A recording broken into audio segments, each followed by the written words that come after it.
What's up? It's good to be home. That just reminded me when I called my mama and told her I won a Pulitzer. She was like, "Baby, what's that?" I'm so happy to be here. I'm so happy to be supporting POIC. Very thankful for Joe and all of you for showing up tonight. Here we go. I got a little talk for us. Autobiography of an at-risk life. Listen, you're not going to find a more proud Portlander than me. If I could, I would show y'all my Portland tattoo on my side. I was born in Kaiser Hospital in 1975.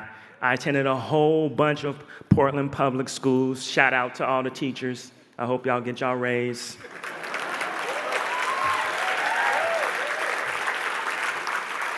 I be fighting for my cost of living too.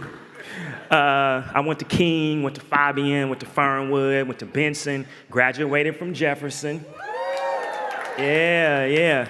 Also graduated from Portland Community College right across the street. And Portland State University. While I was at PSU, I began to dream the impossible dream, or what seemed impossible, of becoming a writer, and for the last 23 years, I've been chasing that dream.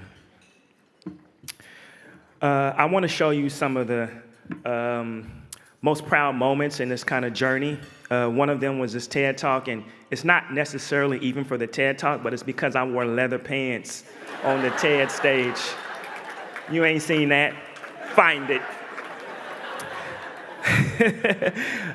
My heart was in my throat in this talk because I looked out, and in the front row was Steven Spielberg and Bill Gates and Paul Allen. I didn't expect it. They didn't tell me that. Here's another one. A few years ago, the Columbia University with Lee Bollinger, who's the president of Columbia University. He's the guy that hands you your Pulitzer Prize. And then this is the last one. This is in Saudi Arabia. It's at a conference called the Hegra Conference of Nobel Laureates and Friends. And in this photo, there are 15 or 20 Nobel laureates, 5 heads of state, and the king of Saudi Arabia. And I'm somewhere back there smiling, hoping I can make it home, because I said some crazy stuff while I was out there. Before all that, though, I was an at-risk youth. I really could have been the poster child for at-risk. I was born out of wedlock. I met my biological father when I was 10 years old. In the interim, I was raised by pimps. I grew up on welfare. I was just telling somebody I used to go to Johnny's and Lenny's with my mama, brown dollars, bust them down with some 5-cent candy, and take all the coins home. Y'all don't know nothing about that right there. My mother struggled with addiction for most of my childhood and all my youth, and I ended up going to prison. And then later on, I followed her, ended up in prison my own, which is how I got that. Notice I still had the waves, though. I just want y'all to see that. I was not the only at-risk youth in that time, in the early and mid-90s. There were a lot of us, including these 2 young men. I'm sure there's some people in this room that know these guys, but if you don't, one of these guys' name is Harry Villa, a.k.a. Champ. The other guy is Anthony Branch, a.k.a. Little Smurf. I met Harry when I was in middle school. We were not friends, but we played basketball against each other, and we were acquaintances. We would speak when we saw each other places. And I always admired his nickname, which was Champ. I admired it so much that I gave it to my protagonist in my debut novel. If you ever read Residue Years, the character's name is Champ. The other one, Lil Smurf, his mother and my mother were friends since we were children. And I remember that he was a gregarious young guy, funny, lovable, brave. He used to stack phone books in his car and drive around when he was like 12 years old.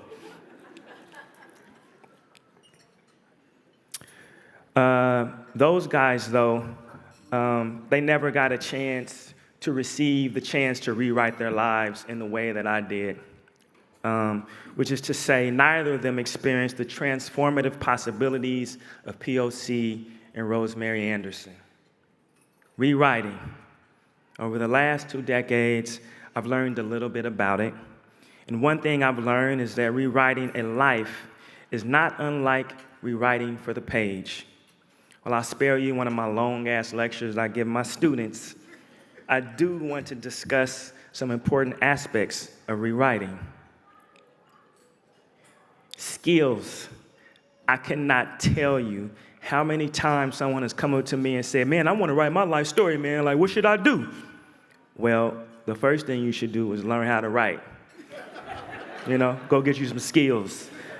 I attended two graduate creative writing programs.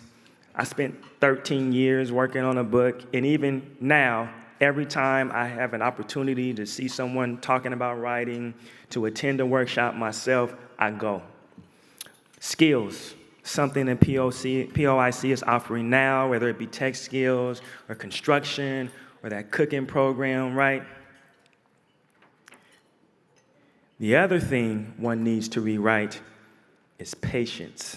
Yeah, we are living in the Insta world, but rewriting for the page takes time, which of course demands patience. It took me 13 years to write the Residue Years. It took me 6 years to write Survival Map, and even that little coffee table book that's somewhere around here in someone's book bag took me 2.5 years. And if rewriting for the page takes that long, then why should rewriting a life be any different? It isn't. The other thing you cannot rewrite without is hope. If you are rewriting a piece of work, you have got to be hopeful that it can improve. Why else would you be rewriting it?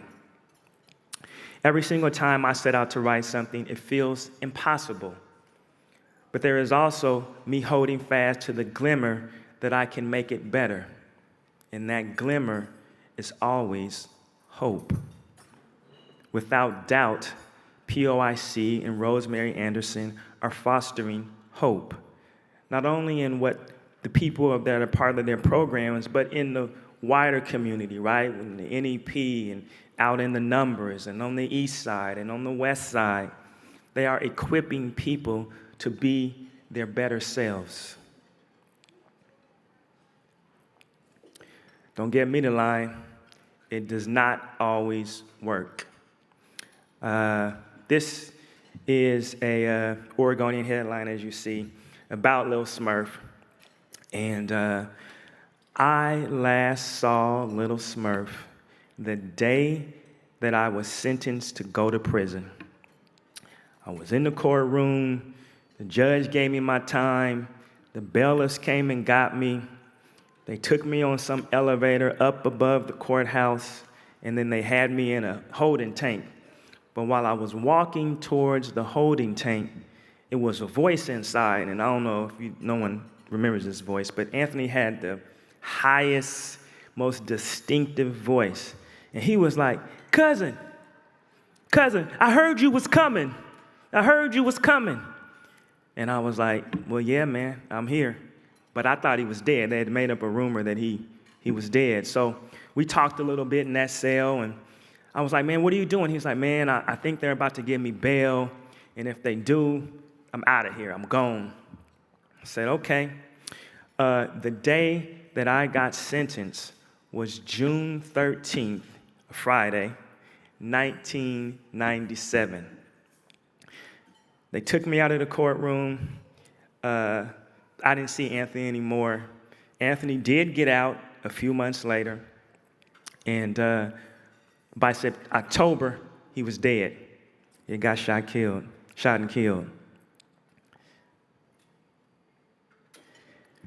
The last time I saw Champ, I was over a mutual friend of ours, actually a guy that I had met in prison, and we were playing dominoes and drinking Hennessy. And I don't know what prompted him to do this, but Champ put his hand over the bones, and he looked over at me, and he said, "Mitch, man, I always liked you. You was always cool." And I thought, well, there it is, a sign of empathy from Champ. And if anyone knows Champ, he was not the one for much empathy. I also thought it was a sign of his humanity. The night that we were playing dominoes was early 1999. Champ turned himself in on his racketeering charges, and he was killed in prison 4 or 5 months later. Neither Champ nor Little Smurf got a chance to rewrite their story, which also means neither of them got to revision themselves. Oftentimes, rewriting work is not enough.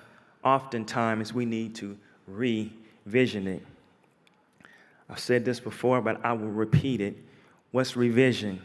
It's seeing my work in context. It's seeing my work in progress. It's recognizing the parts of something and how they work to form a whole.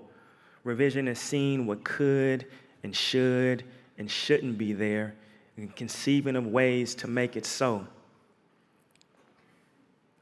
I believe that POIC and Rosemary Anderson are helping people not just rewrite their lives, but revision them. Young people like me and Champ and Lil Smurf who were once at risk, giving them skills, allowing them to develop patience, infusing them with hope. Which brings me to another former student of POIC, my little brother Adrian. When Adrian was in 6th grade, he threatened to bring a gun to school and was kicked out of middle school in Vancouver. And when he got into high school, he did not do well in school. He was failing, and they sent him to POIC so that he could play basketball at Jefferson. But in his 20s, something happened. He found a passion for writing that brought him to New York. He started working in music and publicity. He started writing for a magazine. He got married, moved to LA with his wife, and is now working in the sneaker resale industry. These days, little bro lives a good life. He and his wife own a beautiful home. He drives a Benz. He's been promoted. They travel the world. They even bought a little dog named Otis that for some reason they feed actual gourmet food they cook themselves. I ain't lying, y'all. They cook that shit on the stove. By all measures, little bro is living the American dream. One last thing about rewriting or revisioning. You let me tell it, we should always be revising toward excellence. On the page, that excellence is the best version of the work, the clearest thought, the most apt structure, the most artful sentences. In our lives, excellence is evolving into the very best version of ourselves. That belief is not unlike POIC's mission to raise the bar. Because what is raising the bar, if not the fruitful, worthy, impactful pursuit of excellence, of evolution, again and again and again, ad infinitum. Thank you.